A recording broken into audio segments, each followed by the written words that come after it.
ইকসারুস সালাহ আলান নবী, বিশ্বনবীর উপর বেশি বেশি দুরূদ পড়া।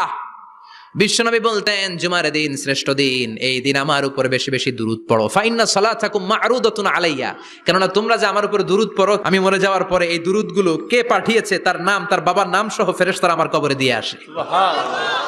সাহাবারা বললেন ইয়া রাসূলুল্লাহ কাইফা সালাতুনা মা'রুদাতুন আলাইক, আপনি মরে যাওয়ার পরে আমাদের দুরূদ কেমন করে আপনি দেখবেন? ওয়াকাদ আরিমতা, আপনি তো পচে গলে মাটির সাথে মিশে যাবেন।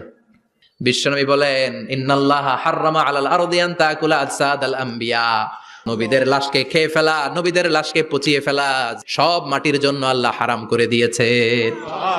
নবীদের লাশ পচে না, নবীদের লাশ গলে না। যারাই বিশ্বনবীর উপর দুরূদ পড়বেন, আপনার নাম সহ, আপনার বাবার নাম সহ, মালাইকাতুস সাইয়াহিন, একদল ফেরেশতা আছে শুধু রাউন্ড দেয় গোটা ওয়ার্ল্ডে, কারা বিশ্বনবীর উপর দুরূদ পড়েছে, এই দুরূদ নিয়ে, এই নাম নিয়ে বিশ্বনবীর কবরে তারা পৌঁছে দেয়। চিল্লায় পড়েন আল্লাহু আকবার।